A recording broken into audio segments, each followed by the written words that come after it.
T.S. Eliot, the poet, wrote a poem. One of the key phrases was, "The greatest exploration is to return to the place you started from and know it for the first time."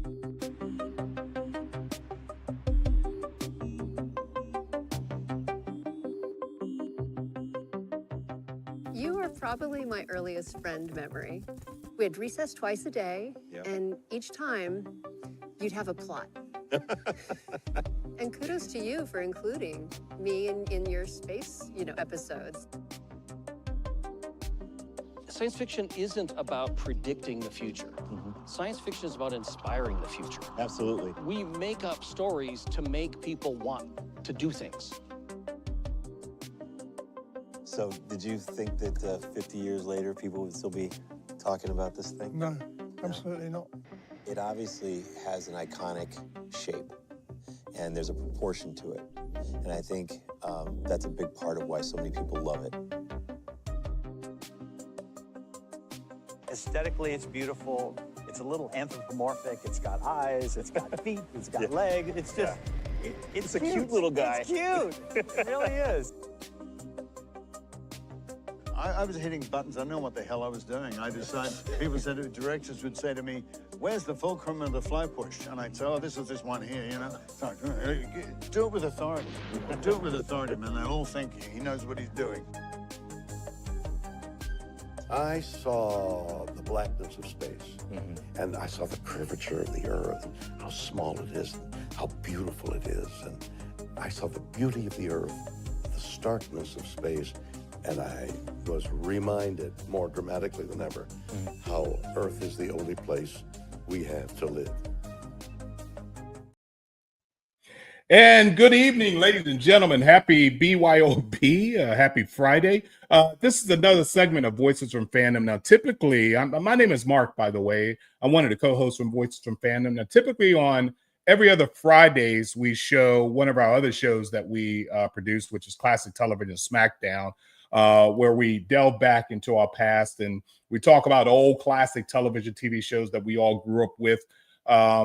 Believe it or not, this network, NBL Entertainment, we've been on the air for 7 years now. We're into our 7th year.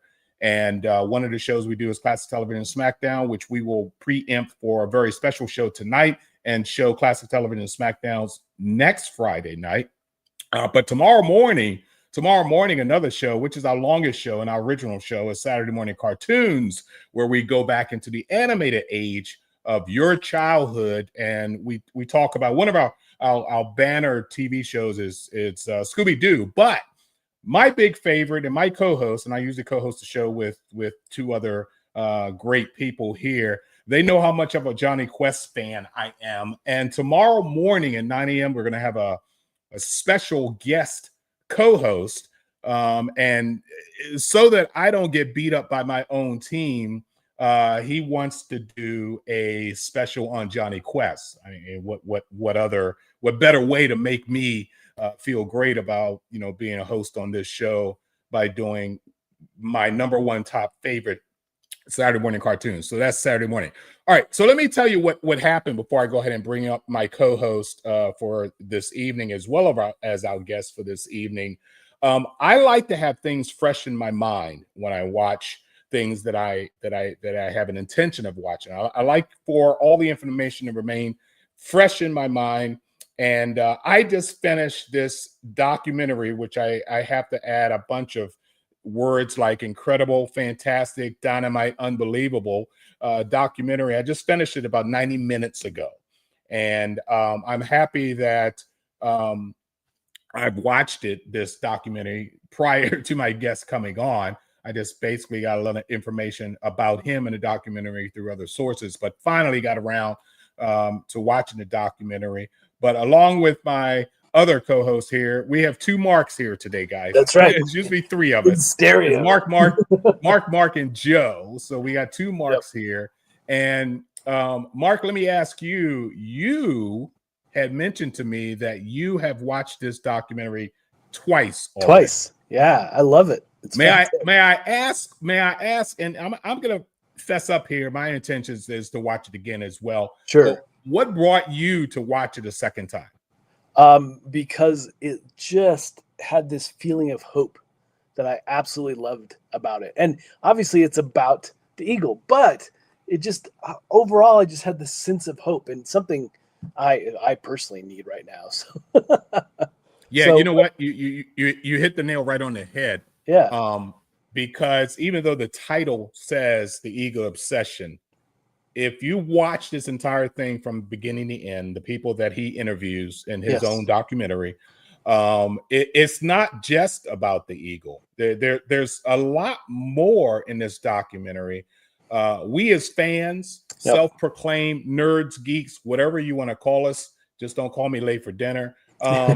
If for fans, okay, if we wanted to see a documentary of any of our favorite sci-fi shows or whatever, this is the way to do it. It is, and it's a journey. The whole thing is a journey, which is so cool. And I'm going to struggle on this word all the way. The humanitarianism, of this documentary is amazing. Jeffrey is a lot like me in a sense that I love kids.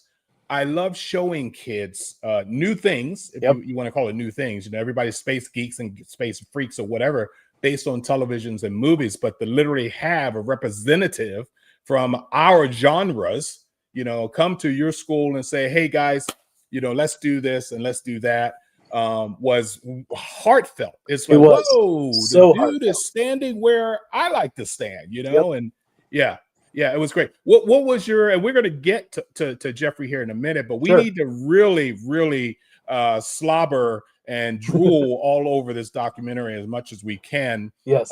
Not for our viewers' sake, but for our sake. Yeah, absolutely. It was one of the best documentaries I've ever seen. So yeah, it was. And you know how I am about technical stuff, and I'm not talking about what the documentary is about, but the way things are presented. The way it's presented, filming, it's shot, lighting, sound, shots. I will sit there. My mother, and I'm that old. In fact, I'm going to be the oldest one on the screen for tonight. My mother took me to see not only the Planet of the Apes in the theater, but also 2001 in the theater. My mother had to constantly shut me up because I said, I bet I know how they did that. Look at that. Oh, Ma, you missed that. You know, and that's why I am how I am now. It's not just about the candy effect, the wow factor. It's the writing, it's the script, and it's the delivery. That's how you get me. Huge, Okay, I grew up in the age of the creation of the cell phone, the creation of the computer, or at least Apple computer. Let's go that far.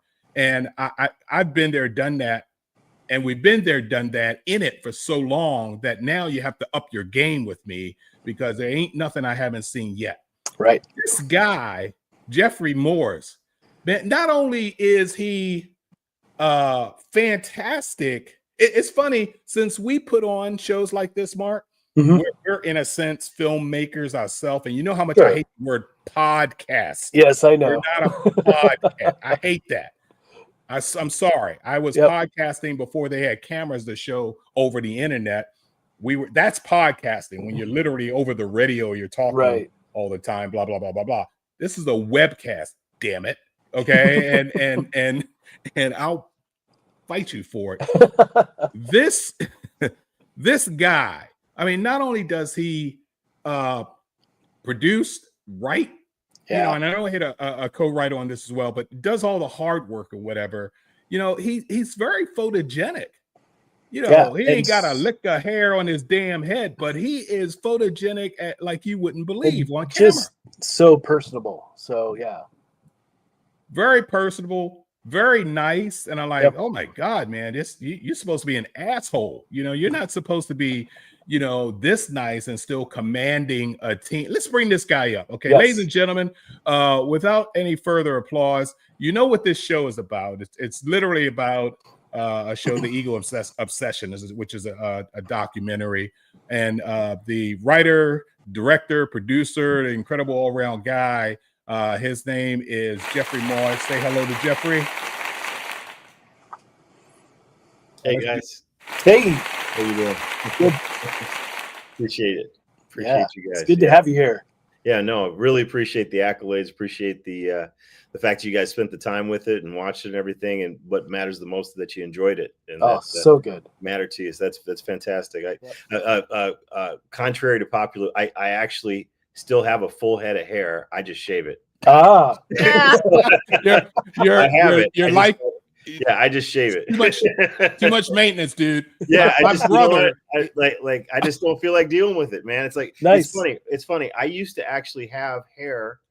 So I moved to Minnesota, you know, my home base, back in the late '80s because I wanted to work with Prince, and I ended up. And back then, I actually had that kind of look. I was this skinny little dancer dude, you know, and I had hair down to here, man. I had hair. Wow. Years. I had a ponytail, the whole deal, and I cut it back in around. I don't know, about 30 years ago, I cut my hair and I just started shaving. I just was like, forget it.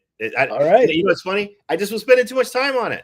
Yeah. It's like, Jeffrey, if you had all that hair, if Yeah. you had all that hair you just shared with it, you would have got beat up in my neighborhood. You definitely. Well, there you go. There you go. You know, there you go. So beat and up. I wouldn't want that. Yeah. Well, look, my partner Mark here, he writes and reviews board games for Dice. Yeah. Okay, so modern board he games. does it. Not like Monopoly. Yeah. Hey, watch your mouth, man. I grew up on Monopoly.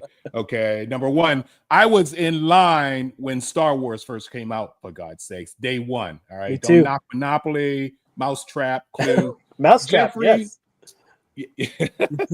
Jeffrey, let's slobber over you a little bit. Okay. Yeah. And then we're going to get down to the technical questions. Should I get a towel? Very important stuff. Get a towel. Okay. Well, if you can reach through your freaking screen, I'm looking at you guys on an 86-inch TV right now. This is what I'm doing. I know you're in a hotel room or on your laptop. Yeah, I'm in New York City hotel, so yeah. New York City. I don't. Hard for me to really ask you where to start. That's why it's two of us, and we're going to tag team with the questioning on this. But I just want to say that pretty much echoing what Mark said. For you guys that haven't seen it or never heard of this coming out, the Eagle Obsession, thus the word obsession, is all over the place in this film. And I think that if your mother, uncle, grandmother, the kids in school ever picked on you because you're a comic geek or a sci-fi geek or anything of that nature, don't worry about it. I bet you don't even remember the name of those people that picked on you, but we remember your name because Jeffrey, this is what you have produced, which I am blown silly over. Let me make sure I put up the right picture here of this movie, this documentary, The Eagle Obsession. It was less than 90 minutes of probably the best time I've had in a real long time sitting on my couch. That's great to hear. You know, great to hear.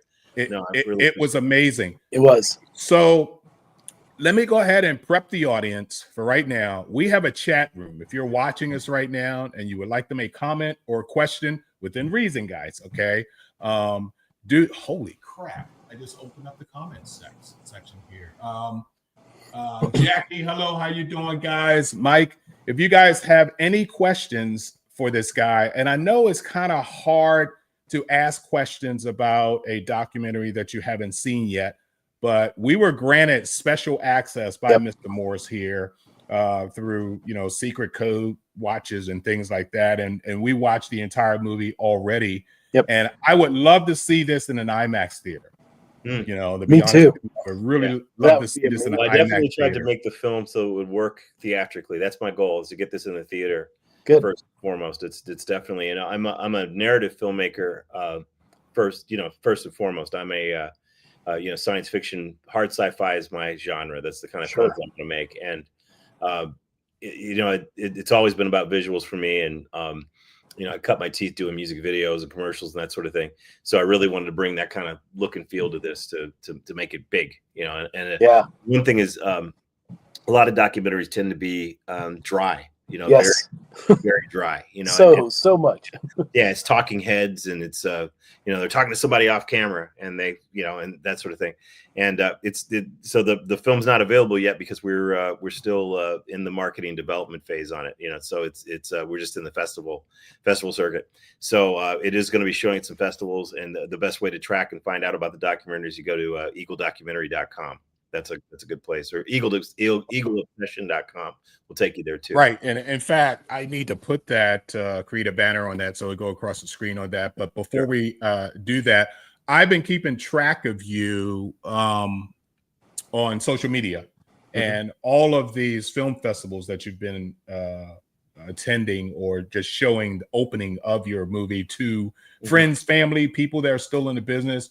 Seems to me a lot of your friends are a lot of my friends, because I am seeing on their feeds where they've been, who they've been with. And, my first thought when I saw those, like, whoa, what's this about? What is this? The weather section? Right. I said, is this a political movie? What's this all about? And of course, did a little research on it. And it seems that if you are, let me go ahead and warn people that at some point I will shut up, but only because I'm going to be showing all of these photos. I can't show them all, but we have a lot of photos that I'm going to be showing while you'll be describing the movie. Sure. And Mark's going to have a lot of questions, so I'm going to be running the board a lot more than what I normally do. But sure. I'm just happy. So I guess, Mark, I'm going to go ahead and ask the first question, and all then right. go and get busy here. Okay. Basically, and I should have did this so I can, excuse me for a sec. So your company, Future Dude Entertainment, was founded in 2010.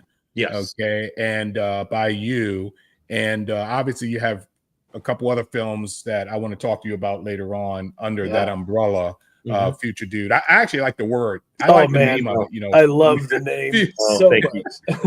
I'll tell you the story about that sometime. You want to hear it? Yeah, definitely. Yeah, please. Yeah. And make sure you have a 1970s soundtrack to go along with that story. Tell us too, Future Dude. That's just utterly incredible. But the first question is going to be, for me, this vision of yours, not the obsession for the Eagle from Space 1999. We didn't even mention that yet, that is in fact what the Eagle is from. How did your vision of wanting to make a documentary come about? Well, okay, so it's funny. The story kind of goes back to I had this model of my wife and I were building a house. Okay, and we were traveling around. I was staying different places while the house was under construction, and I had this model that I would bring with me, and I put it on my desk wherever we were setting up over this year and a half we were building the house. And I kept looking at it, and I'm like, why do I have this thing? Why do I keep bringing it with me different places, right? And I started realizing that I thought back to childhood, and it's something that I had loved and been I had models of this since I was like 8 years old, right? I've met people in different walks of life from different parts of the world who also collect these.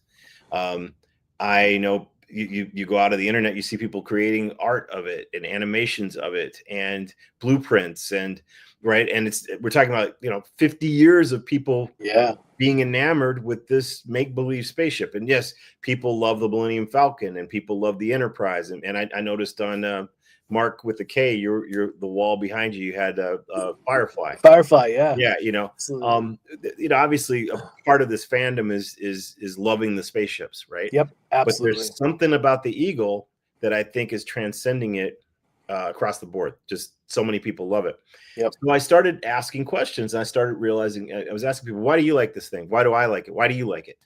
And I started realizing that the thread really wasn't about the Eagle itself. It was about what it represented, because at the time, the Eagle was, you have a TV series in Space 1999 that was, it aired in 1975, 76. So you're dead smack between, you know, you're between that time phase of Star Trek and Star Wars. Yep. Right? Yep. You obviously had your Planet of the Apes and your Silent Runnings and, you know, things like that. But it wasn't. This was a different time. Logan's Run, stuff like that. But it was Space 1999 came along, and it was sort of a very different story. Yeah. And at the core of it was this vehicle that the characters used to travel, you know, to and from their moon base and to planets and all this sort of thing. And kids loved it. And it wasn't just kids, grown-ups did, right? And people carried it. So I was like, why? Why do we? And I realized that elements of that fictional ship related to real NASA hardware that existed at the time, right? So you think about the NASA's lunar module.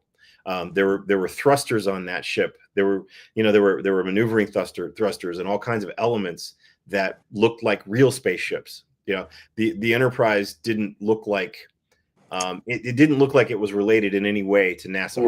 Right. You know. Whereas the Eagle, I look at that. You look at the image that's on screen right now. That looks like something that NASA could build. Yeah, even today, right? Exactly. So that was what I started realizing, that it represented my future. That's why I loved it so much when I was a kid. And I realized I was holding on to it because that future never happened. Yeah. And then I was like, I gotta tell that story. That's a super important story. Yeah, and you definitely get that in the documentary. You feel that story throughout the entire bulk of it. It really starting at the beginning and then finishing with that. Really interesting. Yeah. So that's where it came from. That was the impetus for it. Now, anything specific about the Eagle? Like, what was it like? Whoa, that's so cool when you first got it or looked at it. I honestly, like I said, all I can say is that I felt like I believed it. Yeah. Okay. Right. I saw engine bells and thrusters and girders, and you know what I mean? Like, and you could deploy rovers from it and all these, it's things that were on the lunar module that NASA used. Right. So it felt like a souped up next generation lunar module. That's what it felt like to me, So, so getting my hands on one of those as a kid was like, I was addicted to it. I was super excited about it, as a child and everything. So, so it was, but here's the thing. The other thing I realized making this documentary is that I've never really treated my fandom as an escape. I was never science fiction for me has never been about escaping reality. It's about trying to define a better reality. Yeah. Right. And so that's what I wanted. I realized I could use the Eagle here as a means to tell a much bigger story, which is really the story that I want to tell, really the story that I live every day, the things that I care about, that's so that's what happened.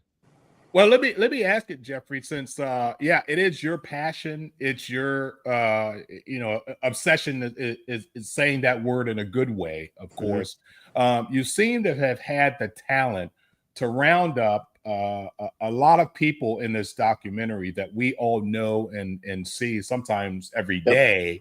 How did you come about that? Oh, first off, before you answer that, I wanted to ask you in the beginning, how long did it actually take you from fruition, from the beginning to fruition to get this thing done? Yeah, so I first had the idea. It just hit me. It was August of 22. Okay. And we put together a lot of proposals around it and everything. And I actually pitched it to a couple of companies. And we got some interest, but the budgets they were talking about were like between $2 and $3 million to put this thing together. And I'm like, that's a lot of money to raise, and it's a documentary, right? Yeah. And I felt like the subject matter was a little bit niche, right? It was a niche idea.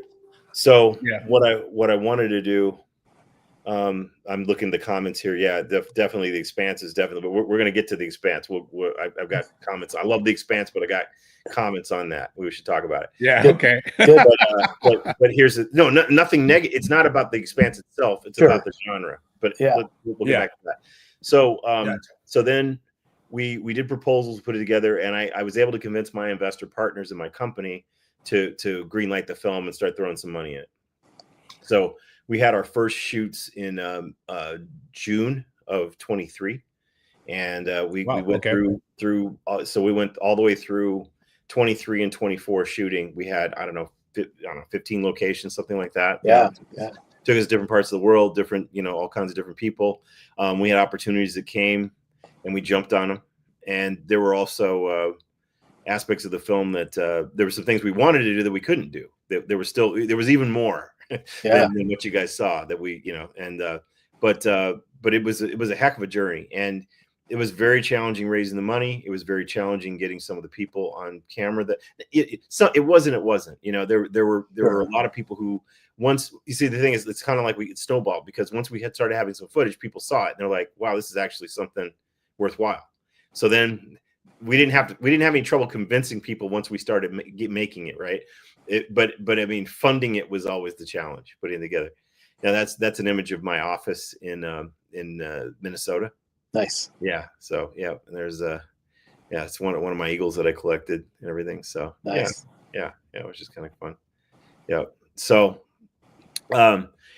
so that's, I mean, if that answers your question about, how long it took and everything. So I would say the biggest challenge we had in making this thing was obviously financing it. And then I bet the post schedule, once we got the footage done, we had 30 hours of footage. So my editor, writer partner on this thing, we collectively did over 1,500 hours of editing between last October and. Was that Fred Hogner? Frederick Haugen. Yeah, Frederick Haugen. Yeah, Haugen. Yeah, so, okay. Yeah, Haugen. Yeah, so he and I started editing at the end of October last year, and we finished at the beginning of May.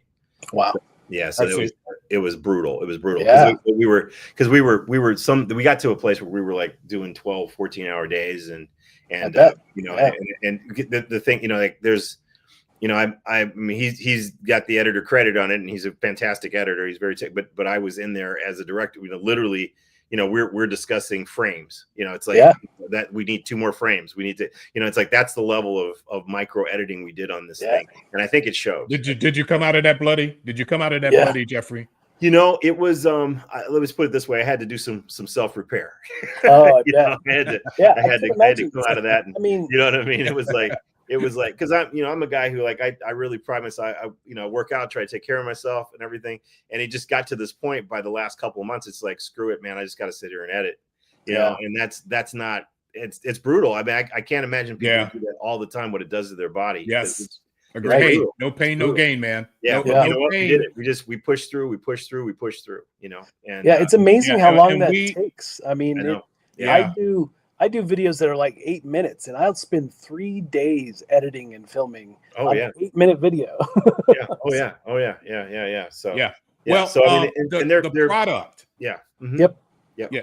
I'm sorry. Go ahead, Jeffrey. Go ahead. Well, man. what I was gonna say is there's segments of that, like there are interviews we did where we have, I mean, like Charles Duke, we had to, we're talking to a guy who walked on the moon. I could have done an entire documentary of just my conversation with him. We were together for 2 hours. So, we had a good, at least 45 to 50 minutes of really good, solid content that we had, but we had to cut it down to about 6 minutes. Right.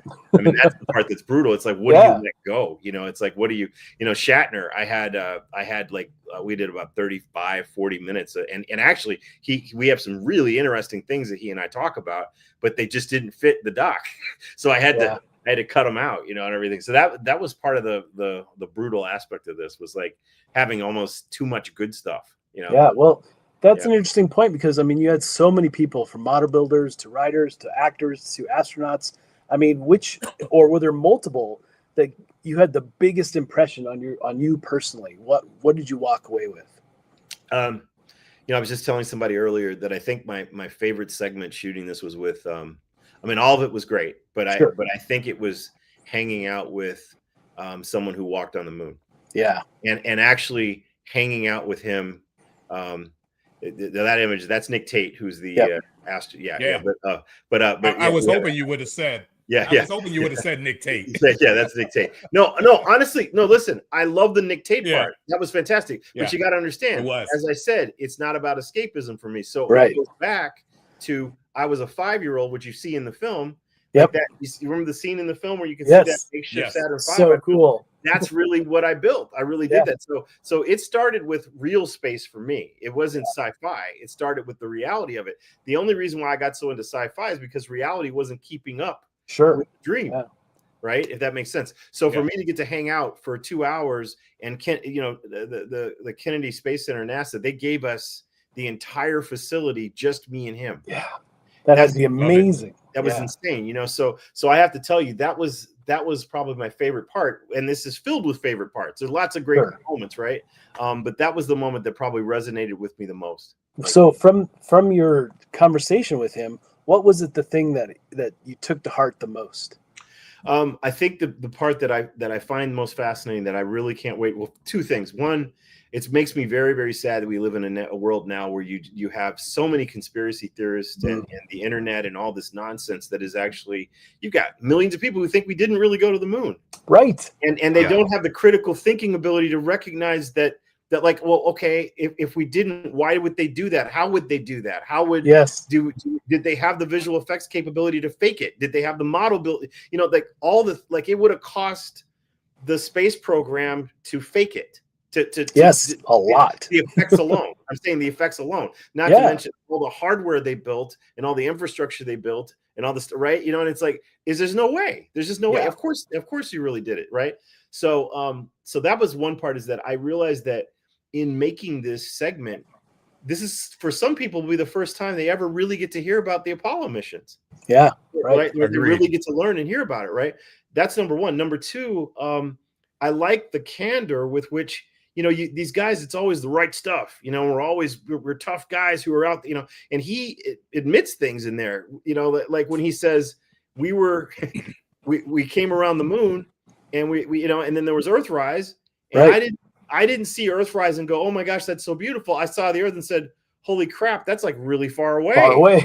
Yeah. And it's like so far away, and I'm in this tin can, and will this tin can actually get me back? Will I survive? Right. For him to admit that, because I know that's what I would have been thinking. Yeah, same. Even with all the training, even with all the understanding, everything I had, I would have been like, like I'm 230,000 miles away from the Earth right now, and I got this thing here that's got sections of it that are less than an inch thick. Yeah. Right. And that are protecting me from the vacuum of space and radiation and all. You know what I mean? It's like the magnitude of that hitting you. Yeah. You'd have to have moments, no matter how well trained and how steely-eyed you are. You'd have to have moments where you're like, "Holy shit!" Yeah. Hey, Jeffrey. One of the things that I really liked about this documentary was that you actually took your time getting to the Eagle. Yes. You literally took us on an educational journey. Yeah. That not only about your childhood, the way you were brought up, your mother and dad, where you lived, Minnesota. Damn, if I'm ever coming to Minnesota, Jeffrey. Florida, dude. I live in Florida. We can't take anything under 70 degrees. So it's nice that I saw the snow and that you were walking through it and you go to Denmark, and then you go to Denmark. I'm like, dude, yeah. Well, you go where you got to go. You go where you got to go. But I like it. You put such a human element in this documentary to the point where not only was it a documentary about the Eagle, it was a documentary about you as well. And upbringing, and literally you kind of smoothly went into the interviews with all these people that were responsible for the Eagle, Space 1999, the whole 9 yards. And I thought it was seamless because I wasn't even interested in seeing the Eagle at the time that I was watching the background on your life and all this other stuff. You did a great job, and I think that's the way filmmaking is supposed to be. Don't just throw me into the mix of it, because I'm going to be asking a lot of questions like, hey, dude, what happened? What's this all about? Yeah. No, you educated us We grew up with you watching this documentary, man, and you scored some major points with me. So I want my money. Okay. Well, hey, thank you so much. Okay. Let me illuminate that a little bit. And Mark, you might want to tweak your camera just a little bit. I know. I just noticed that. There you go, brother. Thank you. Okay. You couldn't see my facial expressions at that time. That's no, we but okay, go ahead. You, but you know, it's kind of like you know. Okay. Number one edict for me making this film, it was not to be for just the choir. Right. It's like there are, I wanted any person, this didn't matter what walk of life, male, female, race, creed, color, whatever, to be able to watch this movie and go, I call this a human interest story. It's not a science fiction movie, right? It's not a, this is a human interest story. It is. Yeah. And that's what's first and foremost. So to me, it was my job, number one, to make this accessible. Right. So I felt like if you knew the subject matter, you're going to be happy. You're going to enjoy it. But I wanted people who had never heard of the Space 1990, the Eagle, or something that I've heard a lot of. There are tons of people in this. We've done like 14 screenings of this film. And the one thing that I've had so many people, especially women, who come up to me saying, I don't like science fiction. I actually can't stand it. And this is the first time I've ever been interested in it. This is the first time I ever got it. Yeah. I had several elderly people who were 80s, 90s come up to me who saw this film. And they were like, I had a child who was like you. And they were in love with science fiction stuff back in the late 70s and late 60s, early 70s. And I was down on my kid about it. And I thought they were just living a life of fantasy and being silly and whatever it was. And now I feel bad. I had someone say, I feel bad now because I realized that's not why they were doing it. They were doing it because they were trying to build their own vision of the future. Yep. Right. So that was super. You know what, Jeffrey? Yeah, those same people who thought comics were rotting our brains back then in 30s, 40s, or whatever, are the ones that's going to see Marvel movies at the theater and making them gazillionaires. Sure, and now they caught up. They finally caught up with us. Okay, but moving forward here, we're creating more images and more ideas of what our hobbies, our nerdism, was all about in the first place. And voila, you have a cell phone. Well, voila, you have video. I'm going to say something. I'm going to say something controversial too. Okay. And I know some people don't always like this term, but here's the thing. I grew up at a time where being called a nerd and a geek and all those things, those were not positive. Those were. Wait a minute, I didn't hear Mark chimed in. I didn't hear you. You grew up in a time what? Oh, I said I grew up in a time where terms like nerd and geek and those things, they were disparaging, bullying, mean terms, right? And here's the thing. I know a lot of people embrace those terms, right? They'll say it now. I got to say it about myself. Now they do. They do now. But now I'm going to say, well, not everybody. Yeah. Okay. But I'm going to say this about myself. I don't ascribe. I have nothing against people who do that, right? That's fine. But I'm going to tell you this. I see us as being smart, intelligent, creative people. Does that make sense? I don't need to label myself a nerd or a geek. Right. I don't see myself. I see myself as being an intelligent guy, creative guy who was trying to do something. You know what I mean? And that's what this is about to me. And look, and you're right on that. I was playing sports while I was still watching sci-fi TV, reading comic books, and my friends used to call me the professor. Okay, but still, I can kick. I can kick your ass if I wanted to. But absolutely, no, sorry. Absolutely. There's all kinds of people who meet me on the street that have no idea that I had any connection to science fiction whatsoever. They never think I did. They wouldn't know that. They just think I'm a dude, right?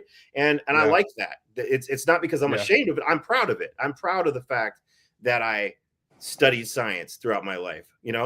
I'm proud of myself for caring about history. Yes. and trying to learn to reason and think things through and have a creative life.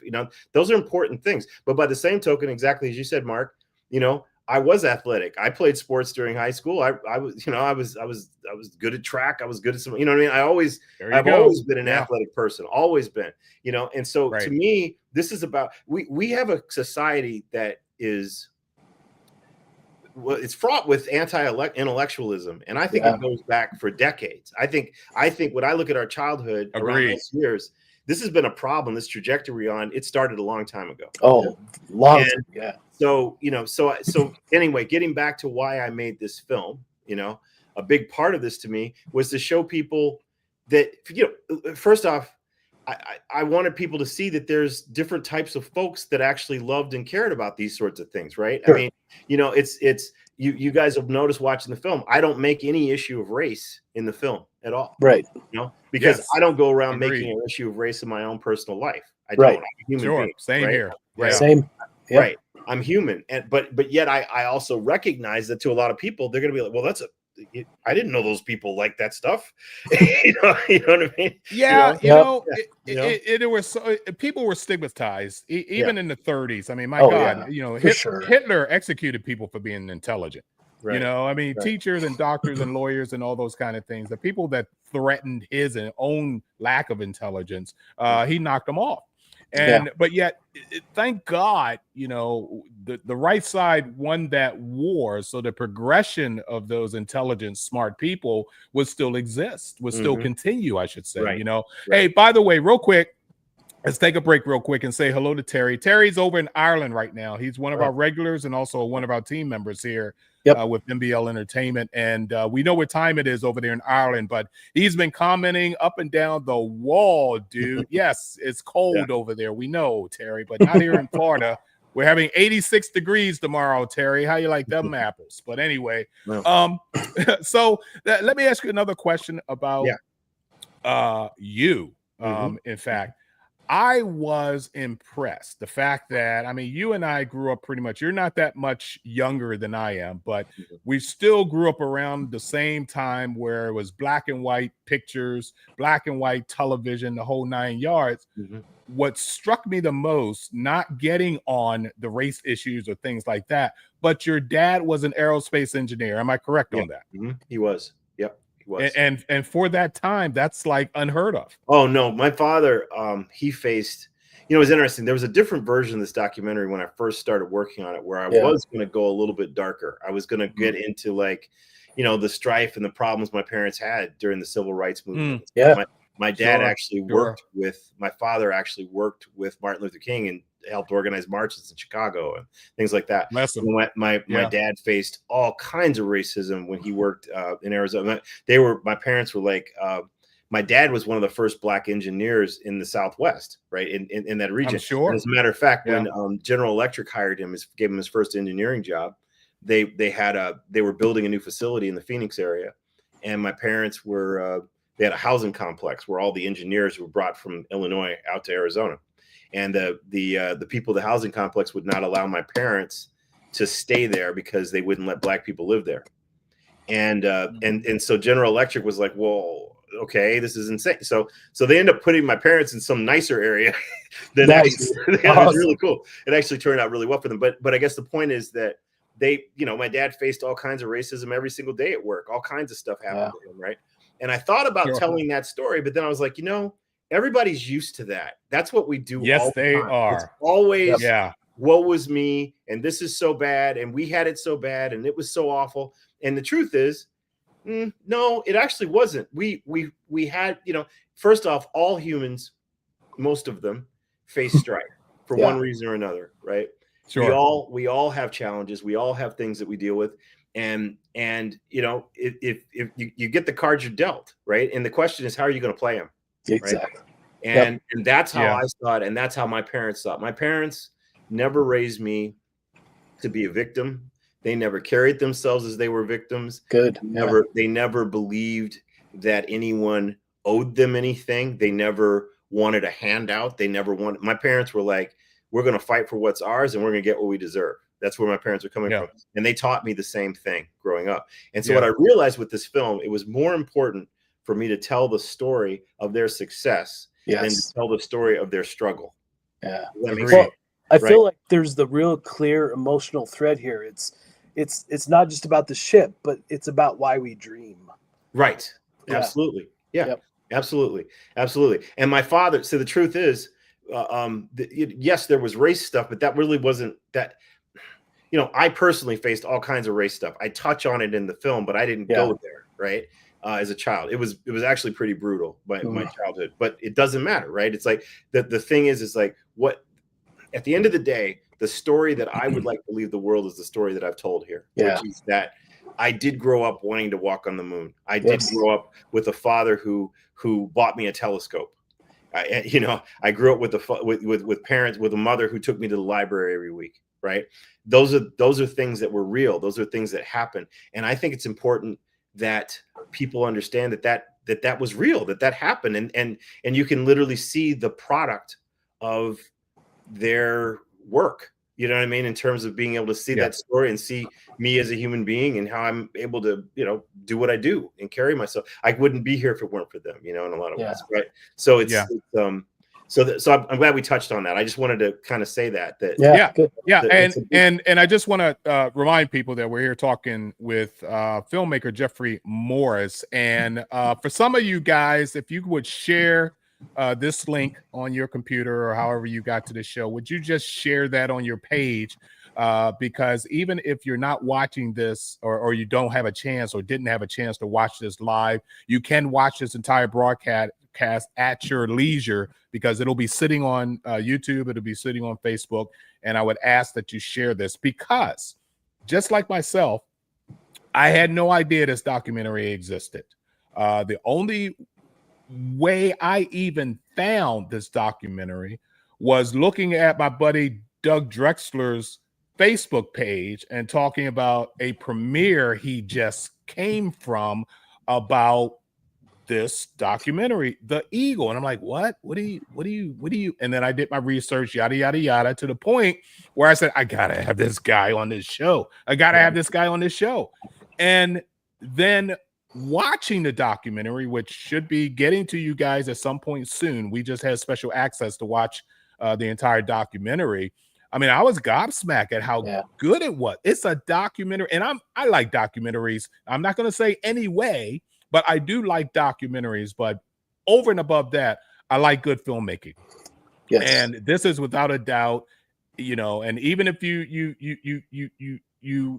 busted a few, got a little bloody nose doing this, Jeffrey, or whatever, it was well worth it. And I hope you get bloodied up again. Okay, that's basically all I gotta. Well, hey man, that couldn't be any better if I could keep doing that, right? That's the thing. Right. And I was just gonna add to that, where most documentaries are just throwing facts at you.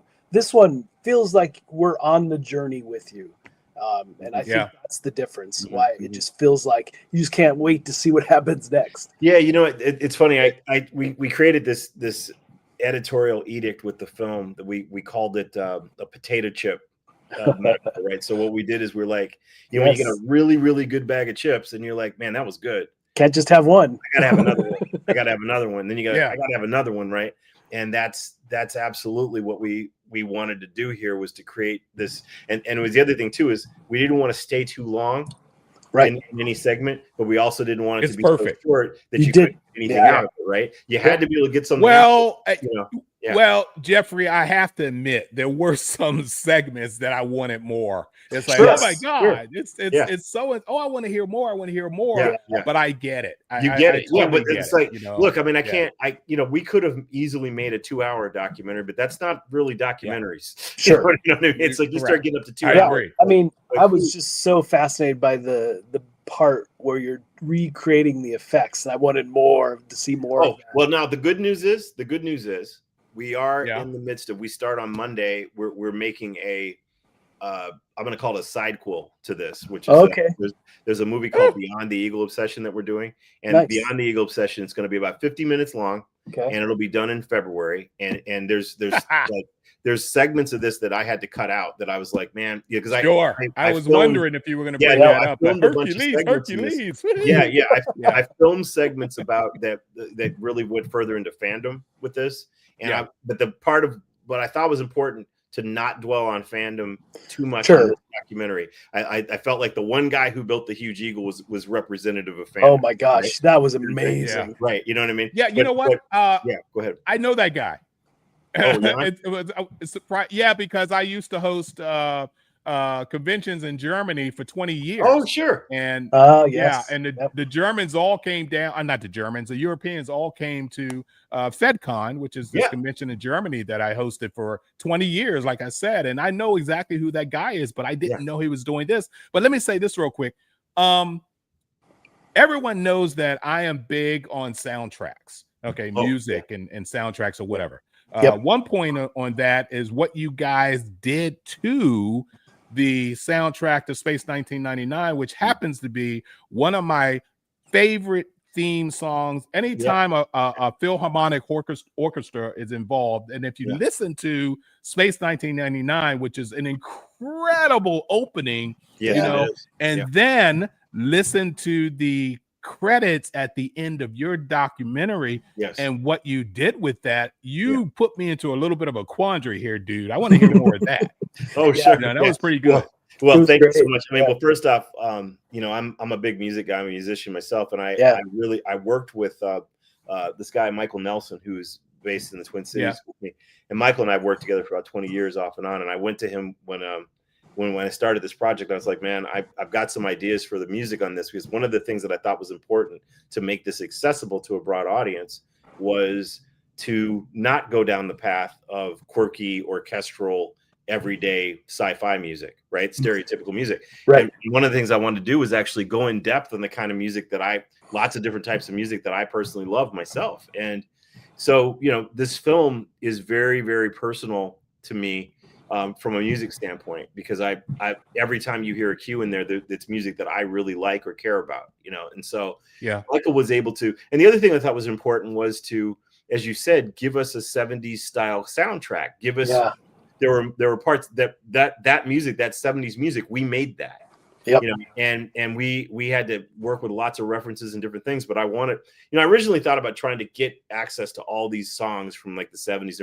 Then I started thinking, man, first off, that's going to cost hundreds and hundreds of thousands of dollars. Sure. That's for It's copyrighting. also become really trite. Like, so many people are using music, you know, Absolutely. it's become like lame, actually. There's so much use of it, right? It does. Thanks to James Gunn. You Yeah, know what I mean? Yeah, exactly. It's just so done now. And like you said, that was fun, Guardians of the Galaxy and that sort of thing. But I guess the point is like, well, we're just going to do the same thing. So what I did is I thought, you know, let's make our own original music, but have it informed by the time period or informed by the kind of, you know, vibe we needed, you know? So what's going to happen with the sequel movie? We're getting ready to start the music for that actually this weekend. And one of the things we're doing is, you know, the story's going to move us forward a little bit to the 80s, because you're going to see we're actually doing sections in there about how I started doing visual effects with my cousin when we were like in junior high, right? So that gives us a chance to do all this sort of 80s vibe music and stuff, you know, and everything, new wave kind of stuff. Very cool. You know, whereas the Eagle Obsession has a lot of 70s influence, you're going to get a lot more 80s influence with Beyond the Eagle Obsession. So, but I want to make sure I illuminate what we're doing with Beyond the Eagle Obsession, in that film is going to have a lot more about fandom. You're going to get to see fan art, animations. You're going to get to learn about the fan clubs and the guys who created all the remakes of the Eagles and stuff like that. There's going to be cool sequences where we redid the visual effects from the show. We did space battles and all kinds of cool stuff. So this movie's for the fans.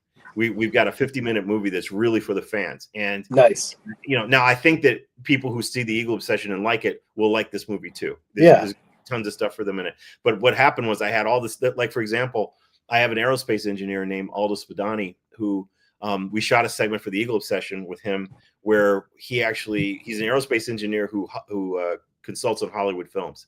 And he designed Iron Man's, you know, Tony Stark's lab in the movie. He did that. Oh, cool. He designed Nice. I don't know if you guys are familiar with a movie called Stealth from. Yes. I don't know. So he designed all the planes in Stealth. Oh, nice. Awesome. Super talented guy, good friend of mine.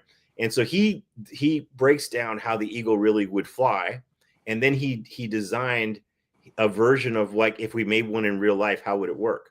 Yeah. So we shot a whole segment at the Strategic Air Command Museum in Omaha that was just beautiful. That it's a great segment, but I felt like it was too far in the weeds for a mainstream audience, right? Gotcha. So not only did we do that sequence, but he and I actually go in and we're inside one of the landers that's being looked at potentially for going back to the moon. So that's another thing. So that's the kind of stuff you're going to see in Beyond the Eagle Obsession. Nice. It's going to be great. It's going to be great. Well, you know, at least, I'm sorry, Mark, go ahead, man. I was just saying, one of the really things that I loved about documentary, the creative decision about having this amazing artwork that was almost transition pieces, almost a comic book flavor to it. And sure. yeah, you know, it shows you and playing with whatever. That's so. Oh, you're so talking about well the done. animation, the animation that we did. Yeah. Yeah. Well, Those you know, were it was pieces. Yeah, thank you very much. I mean, that was fun to do because I actually originally intended to shoot that with live action. Oh, okay. Okay. And I had even been in talks with there's an episode of The Last of Us, the HBO series. Yeah. I don't know if you My saw favorite. well, Keep going. Keep going. The episode with the kid, the kid who was deaf. Yes. Yeah. Yeah. Which was just some of the most gut-wrenching media I've ever seen. Yep. That kid who's we actually reached out to his agent and we were going to have him play child version. Oh, neat. Yeah. So we were going to do a whole live action thing recreating my childhood. And then we started realizing we're making another movie. Yeah. And it's just like, this is too much for this little documentary. We don't need to do are. that.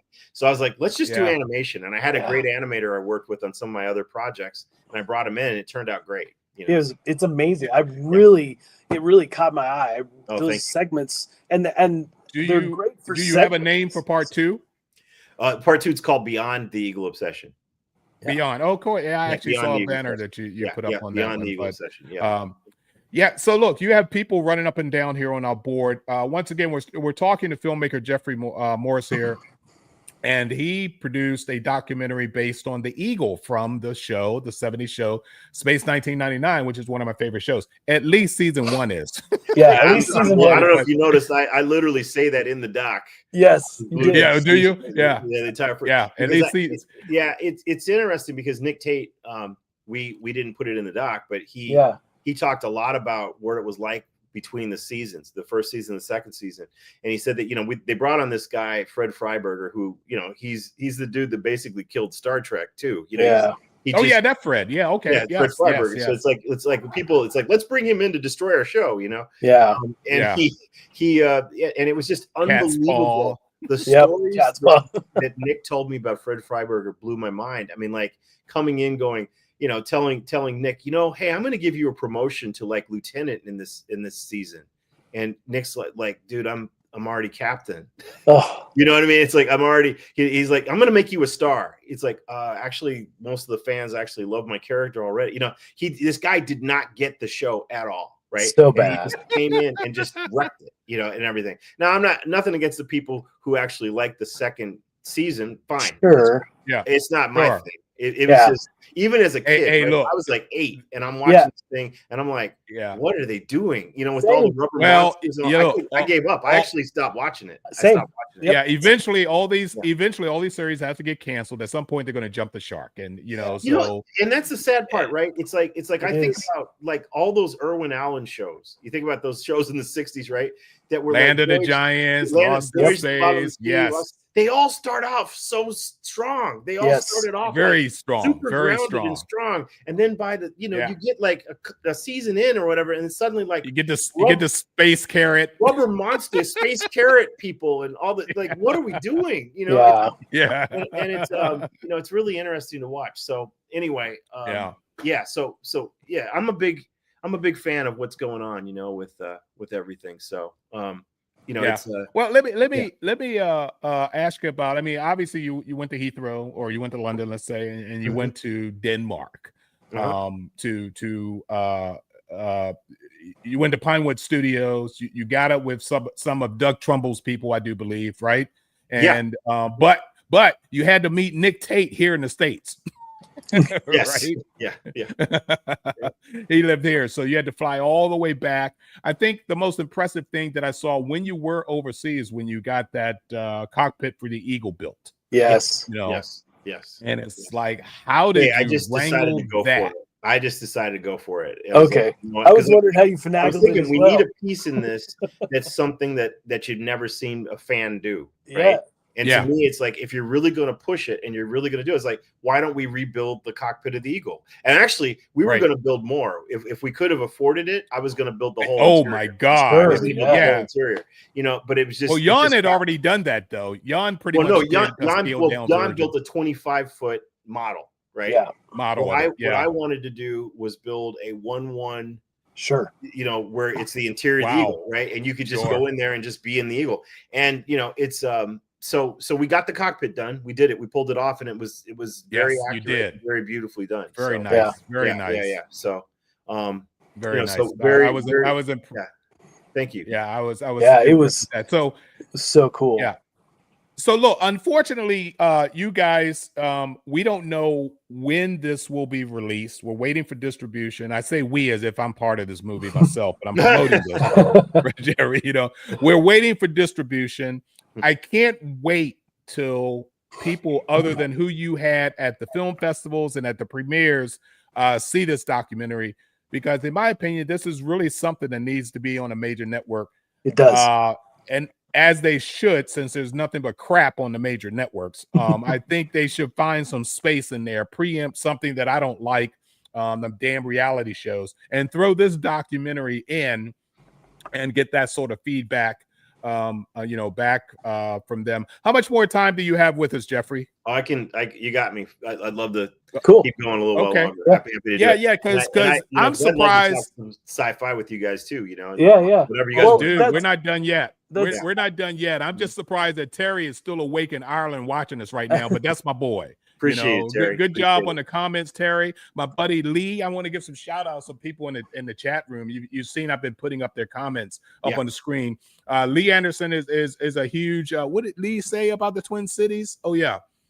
He's a big Prince. He's a big Prince fan.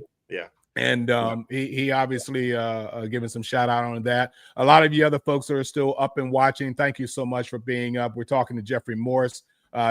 He did a documentary called The Eagle Obsession. I can't wait for you guys to see it. Mark has already seen it twice. I've only had time to see it once, but I really want to go back, because you always pick up something the second time around that you missed the first time.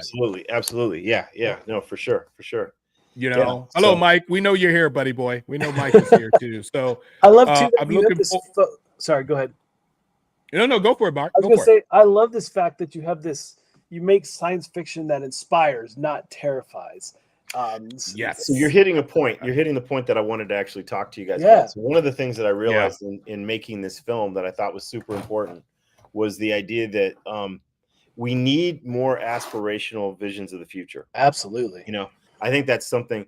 When I look at it, I truly believe that the last super positive science fiction vision. Now, bear in mind, I want to be very careful when I say this. I like lots of sci-fi. Sure.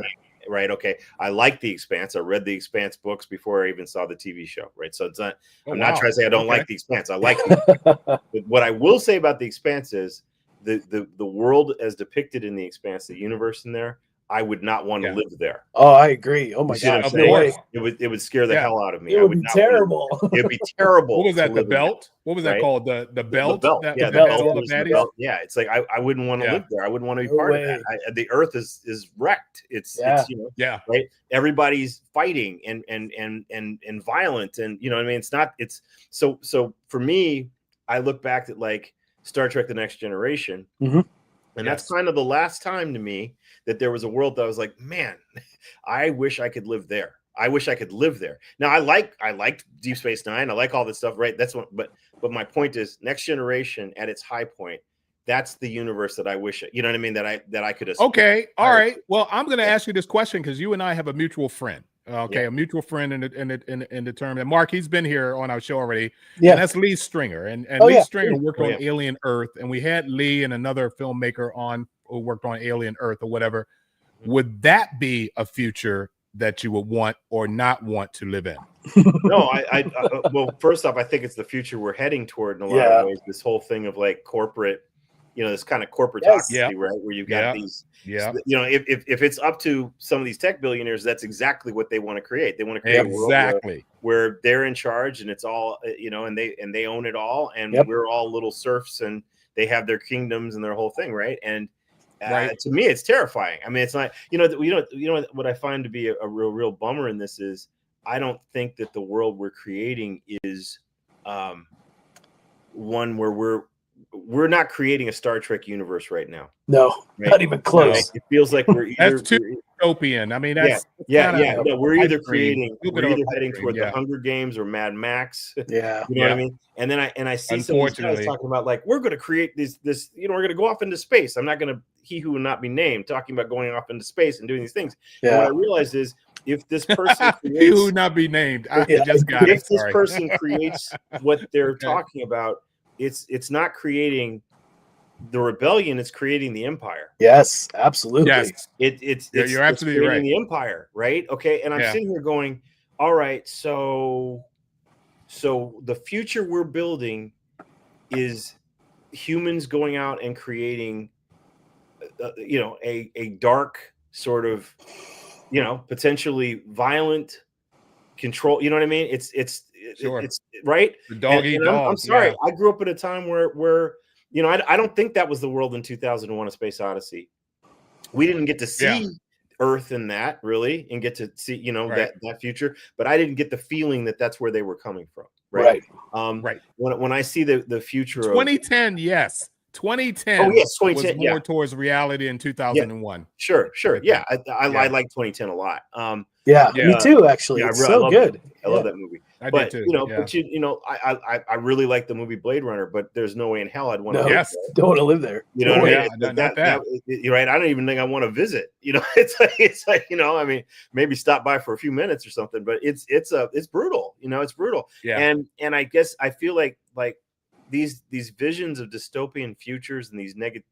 The whole point of this was to show us courses we didn't want to take. We don't want to take. Right. As opposed to, it feels like these guys, it's like a roadmap for them almost. It feels like, it's what we needed to see. We needed to see that as a possibility of being better than what we are now. Unfortunately, we're kind of deviating a little off the path. The variants in the Marvel universe or whatever is another timeline that we're kind of slipping into right now. Yeah, and you're right about that. So, with your film and these films that we just mentioned, we're still keeping that hope alive. I hope so. I think here's where I am. I also feel like there's a huge space to create better visions of science fiction. Something I'm really, really looking forward to right now is we need aspirational visions of the future. We need better characters. We need role models again. I look at so much science fiction and it's like, well, this person's, they've got a drug addiction. They're an alcoholic. They've got this right. They have all these problems, but then, their adventure is going to make them better. And I'm like, well, look, okay. When I grew up, Starbuck was a little bit of a womanizer and he smoked a cigar and whatever it was, but Starbuck was still like a professional. He's still like, you know what I mean? It's like, Captain Kirk. He was a soldier. He was a soldier. All these dudes, just a good guy. So Kirk, all these guys, these were good dudes. These were good dudes, like Apollo, Boomer, Colonel Todd. Those guys, like I sit back, on Professor Robinson. All these were good role models. These were good people. Right. Commander Koenig. We could go on and on. Victor Bergman. Yeah. I mean, all these guys. When I think about these characters in these series, they were all aspirational. And what it was like they were the best of the best. And then you went out into the universe and then they faced things that challenged their bestness. Does that make sense? Right. Yeah. Which I think it does. Really cool. You're right. Really absolutely cool. Right. It does. Whereas like I watch a lot of the stuff like the newer Star Trek, for example, like the way the crew members speak to the captain or speak to the first, I'm like, you could never in a chain of command speak to someone like that in a real. You'd be gone. If you were on a Klingon ship, you wouldn't be standing right now. You'd be dead, right? You'd be dead. But even, and to me, like, okay, Captain Kirk, even the Enterprise, like, let's imagine the Enterprise as it was seen in Star Trek II, the training vessel, right? Yes, yeah. You would not have crew members making snarky comments during the middle of orders or a hazardous situation, right? Right. And I see these clips of these things. Like I personally, I can't really do a lot of things like Strange New Worlds and new shows and stuff like that, because for me, I don't find it believable. I don't find it like, I get it. Yeah. You know, yeah, you know what I mean? And it's nothing against it. People like it, that's No. great, you know, and that's fine. But it's just, for me, I'm like, this is not what this would really be like. No, it's pure escapism. Is what Yeah, it is. yeah. It is, and and there's still, to this day, there's such a thing called chain of command. Yeah, right. You know, That's my command. point. That's Yeah. my point. Yeah, That's my point. it's chain of command. So they're bucking the chain of command, Yeah. and they're getting away.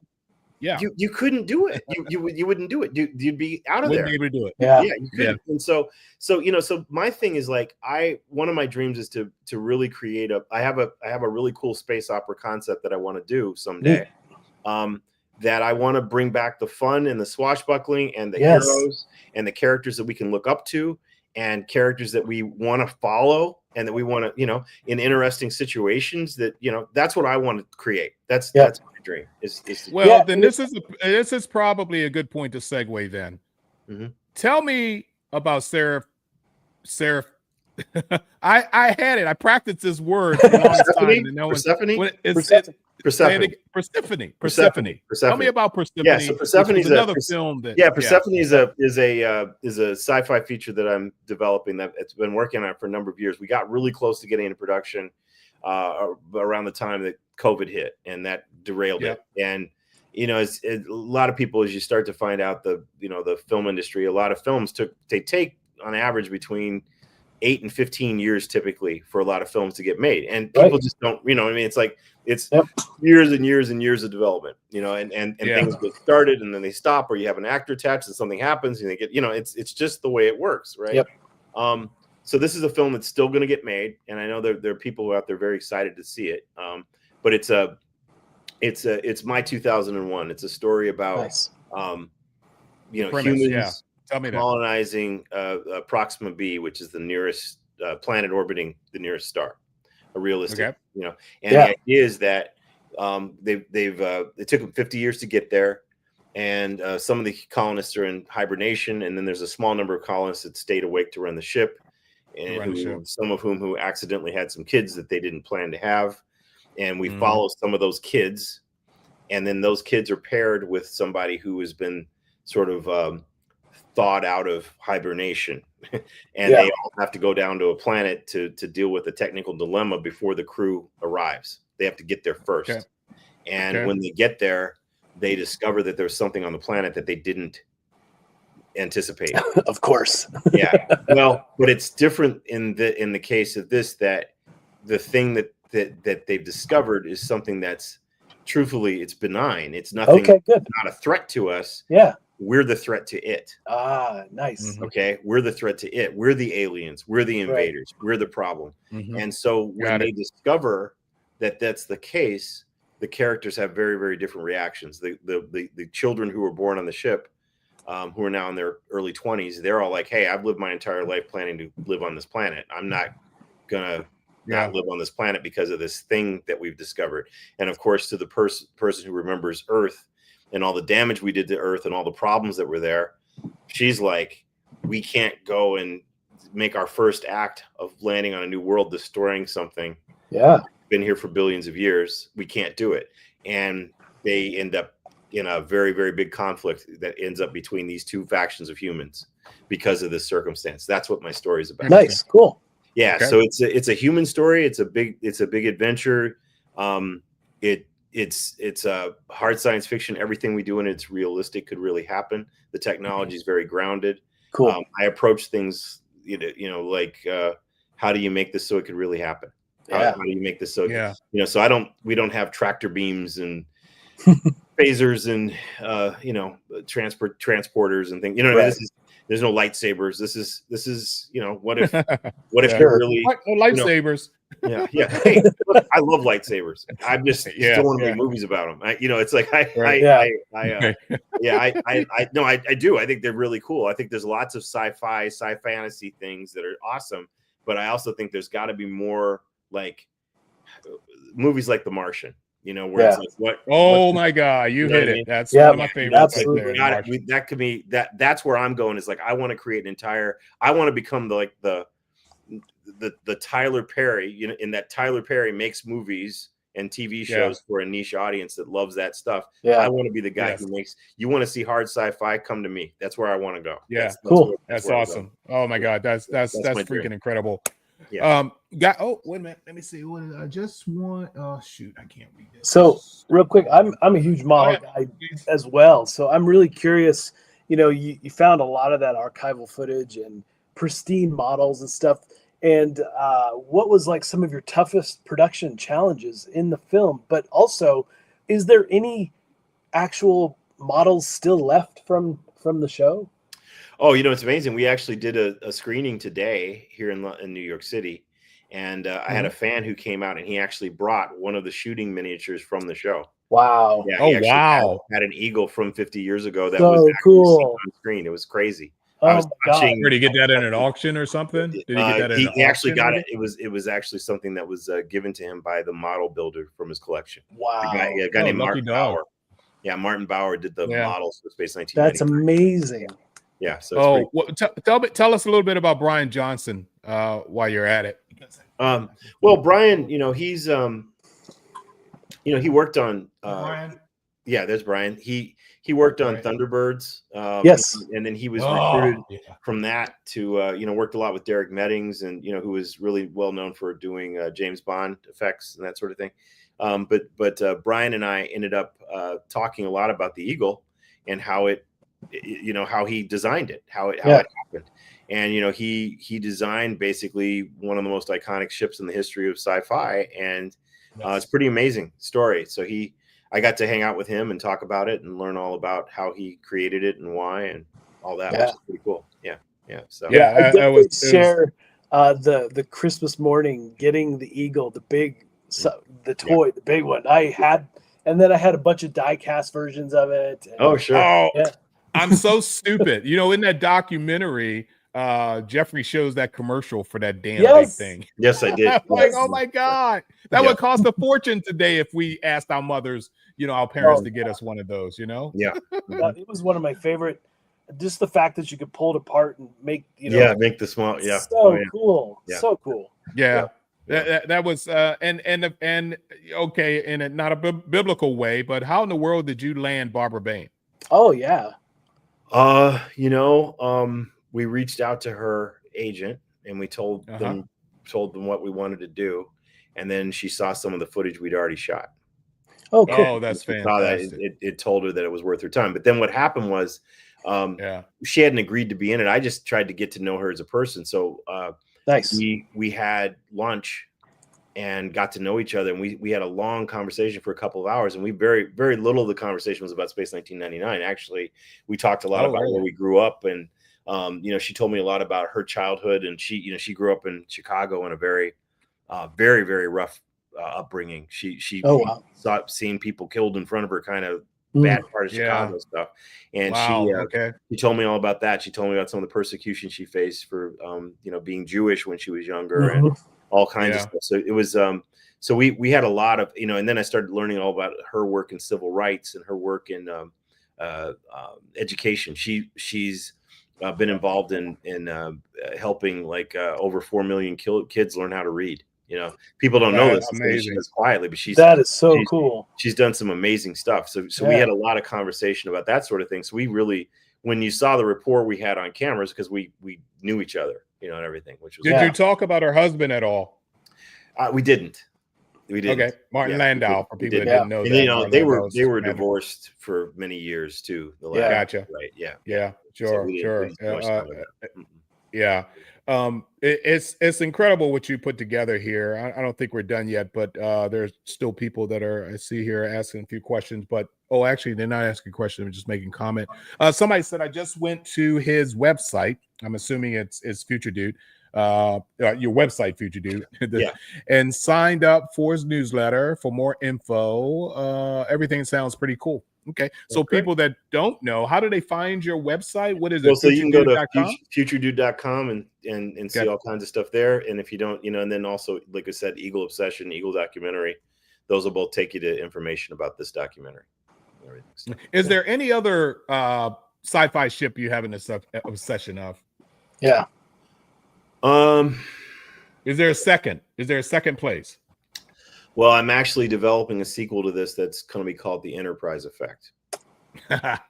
And Nice. yeah, and So that's about the Millennium Falcon you're talking about. Then, that's right? it's about that's the the Enterprise Viper, effect. about the Viper. Yeah, from Right, Yeah. about the Viper. Right, yeah. okay. Cool. You know, my favorite fighter in sci-fi is the Viper. Yeah, same. Yeah, it's my favorite. And Still then the original, not the new show. The no, original. not the original. The original? Yeah, the All right. original. Yeah, the original. The original. Yeah. Cool. Yeah, the original by far. And then I also really like the Thunder Fighter from Buck Rogers. Oh That's a yeah, cool definitely. design. Me That's too. a great design. Yeah. Those are pretty Those were the cool. best- Yeah. that They was look one of the best dangerous. things about that show. Yeah, those are both awesome. Those are both Ralph McQuarrie designed both of those. And Also- Oh, Ralph McQuarrie did. yeah, both Yeah. of those. So it's so those are my favorites. I like the spinner from Blade Runner a lot. I think that's super cool. It's not a Oh, spaceship, but I okay. think that's a great design. Okay. Love the light cycles from Tron. And Yes. those things. Those are some. It's funny. I'm not as into Star Wars ships as I am some of this other stuff. I like Star Wars. If someone said, "What's your favorite Star Wars ship?" I really dug the snow speeders. Actually, Yeah, I think Oh, snow really? speeders Yeah. are super. I get cool. it.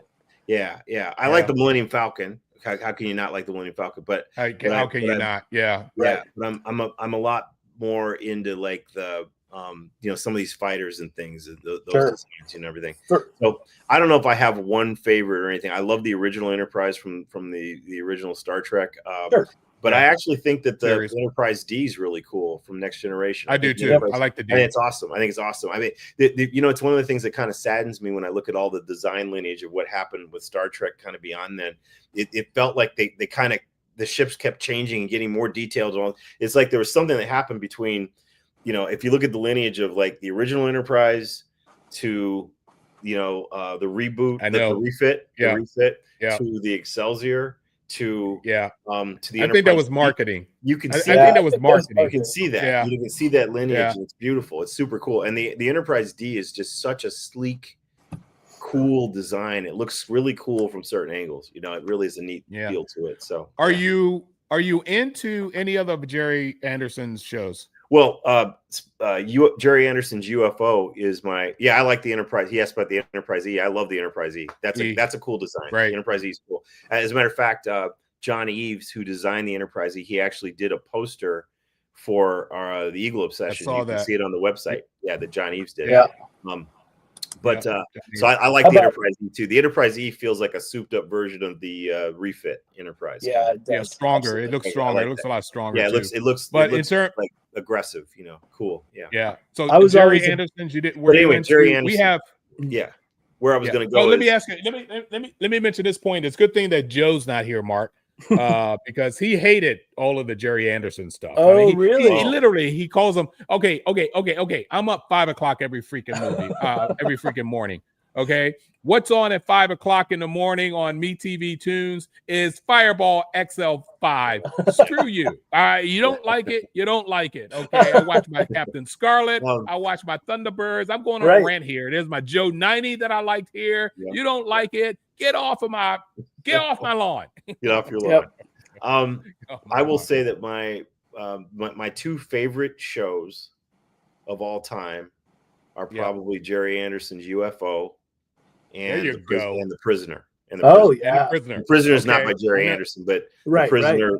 They share British TV. We're talking British TV, but you can here. see like the DNA because there's a lot of the same writers and producers, directors, and people talent that went back and forth between those, right? But I really like the Prisoner. I think it's great, and I really like UFO. I think UFO. I love UFO because they put all their women in the right uniforms. I love UFO.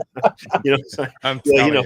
Obviously, they had some very good looking women on that show or whatever, and they had faces. Oh, never mind. Okay, but I think what was really interesting to me is just the stories that they told, and Commander Straker.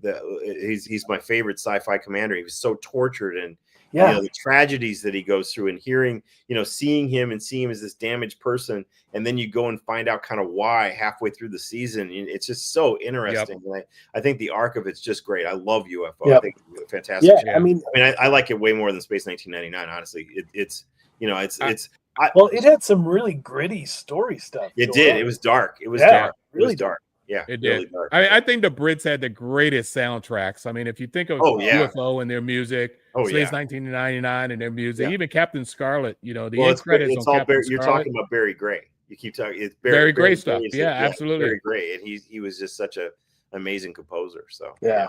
Yeah. So yeah, I was going to ask, it's- we didn't mention it, but as far as Star Trek ships go, my standout is the Defiant. I just sure. I love that ship. It's one of my favorite. Yeah, Star I think that, oh, come on. That Yes. little piece I think the it Defiant, looked like Defiant a turd is the, that some transformer dropped No on way. people. It's you the know? awesome. Defiant is the Millennium Falcon of Star Trek. Yes, it is. It's the more Yeah, yeah, exactly. The yeah. Millennium Falcon of Star Trek. Yeah. It is. Yeah. So yeah. You know, Riker always used to pick on Worf about Oh, that yeah. damn ship. Always used to pick And the on thing him. too, right? The rapid fire Little.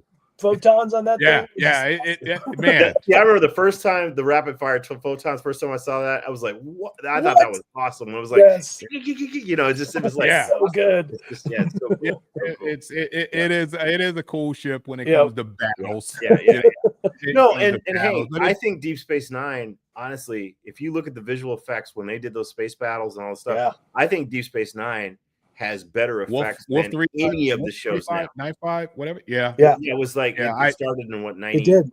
Yep. 93, something like that, and it you know, it ran whatever 7 years, but it was I think Deep Space Nine had fantastic visual effects. I still think so. I think they're awesome. Yeah. I agree. Yeah, And it dude. had some of the best sets as well. You felt like you were and the on stories, on man, that. the whole Dominion arc and all Yes. the that was phenomenal. And So many and the great thing with Deep stories. Space Nine that was so cool is that it had Deep Space Nine had the secondary characters Mhm. were often far more compelling than the actual leads. 100%. You know, yeah, Yep. like I watched that You know show to what's- see Damar and Ducat Yes. and Yeah. Garrick.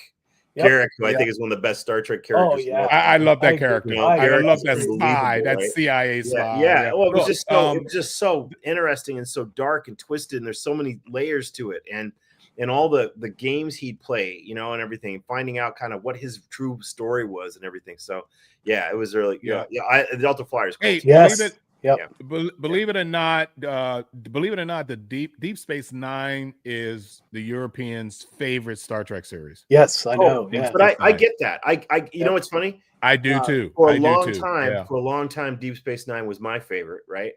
The only thing is that the more that I think the older I've gotten and the more that I've looked at this idea of needing this aspirational positive future, Mhm. I think I start seeing the optimism of Next Generation, and it puts it a little above Deep Space Nine for me. Yeah, right? it does. A little bit, right? Because DS9 was definitely dark. Yeah, it was dark and more real world. Yeah. And less utopian than it's less any utopian. of the But see, others. I guess Yeah. you know, for me, I kind of need that. I want that utopian positivity, right? I want I to agree. live there. I want to live It's there. eye more. candy. It's Yeah. sugary and and sweet and all that kind of stuff. But you're Well, you're but absolutely it is, right on it that. is, man. Like, what would be wrong with that being the world? You know, Right. if we could get there, you know what I mean? Yeah. Nothing. I don't know. I'm more of a Oh. Klingon than anything. If you think about it, Well- I really am. If I'm Well, going to be in here's that the world, thing. I'm going to be a Klingon. Listen, Yeah, I listen. can see that. Yeah. In the real world, I'm probably more of a Klingon myself. Okay, Mhm. right? Especially these Yep. days. And Yeah. I have no problem with the idea of that we need to be warriors, right? And we need Yeah. we got to do what we have to do. Believe me, I'm all for it, Yeah. right? But I Mhm. still would aspire to, if we could live in a world of peace Mhm. and a world of harmony and a world of reason. I think we get a lot more done. Yeah. Than trying to figure out how to I fight and agree. defend ourselves. You know what Yeah. I mean? Sure. Protect ourselves. Always trying to ruin the plans of the other guy. So Yeah, I mean, or always trying to defend ourselves from the guy trying to ruin our plans. right. Yeah. Right? So I totally get Yeah. that. I totally Yeah. get that. All right. So let's do one last question from each of us, Mark Okay. and Mark. And, let this guy go so we can get ready for our Saturday morning cartoon show tomorrow morning. And let this guy wait a minute. First off, let me ask here's my question then. So where is the next premiere? Because obviously you're hitting film festivals, correct? We're going to have another showing in Los Angeles. The next showing right now is scheduled in That's Los the Angeles 13th. on November Yeah, 13th. that's November That's 13th. That's the next Okay. one. I'm also planning to do a couple of showings in Denmark, Oh, actually, nice. in early December. I'm surprised you haven't done one in England yet, or have you? I haven't been able to do one in England yet. I'm going to try to figure it out. I see, the thing with this is I'm trying to figure out like what our England, approach is. Does that make sense? You know, I can help you with that. Let's talk because it needs to happen. I think there will be. I'd like to do something in England, and I'd like to do something in Italy, because that's another huge place for space engineering. I can help you with that as well. Yeah. So I had some fans from Italy reach out to me, and that's something that's in the works potentially. But England, let's talk. Let's talk. I know exactly the show that you need to be at in England. My good buddy runs a series of the shows every year, and I'm surprised that I think this date's coming up pretty fast, so we're gonna have to get on that. The Italians is usually in the springtime, usually in May. We're talking about the Italy thing would be the end of January, beginning of February. That's the plan. Okay. Okay. All right. Well, I will talk about the England one. Let's talk. See if we can if we can slide you in real quick on that. It's the perfect place you need to be. Do you know when that is? Is that I can't do two things at the same time, but if I wasn't on the air right now, and I'd pull up that date for you right now. Okay, but, that's fine. I'll tell you. As soon as we get off the air, I'll shoot it to your messenger. Okay, great. And we'll see what we can do with that. So, so anywhere in continental U.S. on the East Coast. I know you're in New York right now, but are you coming? Yeah, we showed in New York today. I remember my question before I lose it, Jeffrey. I got to interrupt. I'm sorry about this. Why weren't you at Dragon Con? I actually wanted to be at Dragon Con. Yeah. But they said we have no ability to show movies. They said we don't do movies here. Oh. We tried. We actually wrote. That's just wrong. That's a little untrue. I could have helped you with that. I believed it was untrue, but I had stuff to do. I wasn't going to sit there trying to chase it. So you see what I'm saying, right? Well, just so you know, I had fans say to me, "You should be at Dragon Con. We should do this at Dragon Con." So I reached out to Dragon Con, and the response I got was, we used to do that. We don't do that anymore. We don't have anywhere to do this or how to do it. And so I was like, well, whatever. It's hindsight being 2020, you would have been there. I've been moderating Dragon Con for 26 years. So you would have been in if I'd known you sooner and knew this sooner. Sure. But let's move ahead and let's see what we got for your future here. I know that there's going to be there's a My Sci-Fi Miami science fiction convention that con that's going to have or it's a film festival. My Sci-Fi is a film festival. It's going to be shown there. Oh, good. And that's in Miami, and there's also going to be one in Maryland coming up. There's nice. Farpoint. No, I can't remember the name of it. I apologize. I should remember the name of it, but it should be coming up pretty quick. So we'll MegaCon is in February here in Orlando, and that's 100,000 people. Mm-hmm. Well, we can look at that, and everything. We'll work on it. My goal is obviously next year to get this thing into some sort of Fathom Events thing by awesome second quarter if I can. That would be awesome. Yeah, that really would be awesome. Okay, well, we got the help. Let's keep talking. We'll get it out to people. We will. Mark, go ahead and ask your question, Mark, and then we'll go ahead and say goodbye to this young man. Yeah, I'm always curious, folks like yourself who have done so many amazing things. But do you still have a dream collab that you would like to team up with someone to do that you haven't been able to do yet? That's really interesting. Well, okay, so the documentary that I did, there's no one person. Okay. I will say this.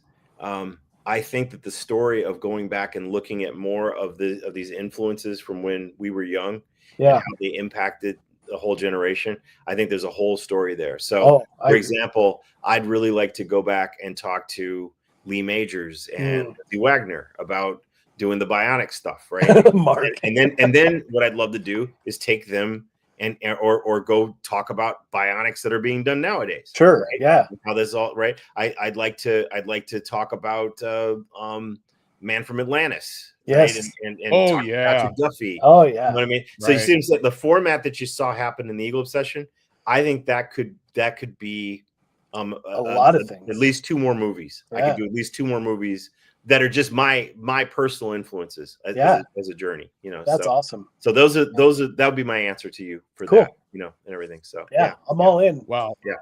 So cool. Well, I hope you guys this was what you wanted. I hope, you know, we went all over. This was great. But yeah. This was above fantastic. So what I'm going to do as we go ahead and sound Jeffrey off here, I'm going to go through as many of these photos, a rapid fire here of all the photos. It's not all of them, but it's a lot of them as we go ahead and sound you off here. But as I do this, just want to remind people that what you've been watching, it's basically our interview with Jeffrey Morris, who is the filmmaker and writer on a documentary called The Eagle Obsession. And it is not a political film. It's sci-fi. It's based on the eagle that we all know from this television series in the 70s, Space 1999. Both Mark and I have watched this. Yep. And Mark has done a second time. I'm going to try and fit it in tomorrow at some time and watch it again. But it is an absolutely incredible documentary. And you are watching a few film clips here, as you can see, of his adventure with this film.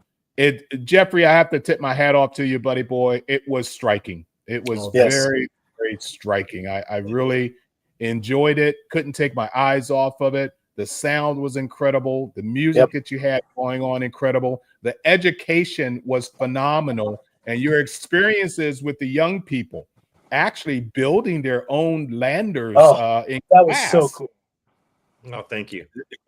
That's Barbara Bain, by the way, against us here. You're looking at the back of Barbara Bain and this is your friend, your lifelong friend that you grew up with. Obviously, he was sitting there with Barbara Bain as well.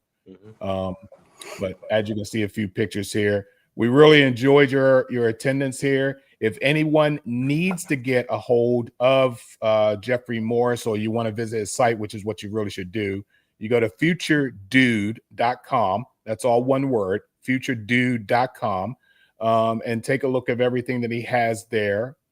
And anything you want to add, Mark? No, there's all kinds of things I'd love to talk about, but I didn't want to have like spoilers, so to say. Look, every time we promise a guest of ours that we're just going to do an hour with him, we always go to 2. It's always 90 minutes to 2 hours because they have things they want to talk about. And we appreciate this. We appreciate you joining us. I'm Mark from MBL Entertainment. Of course, that's the other Mark from MBL Entertainment.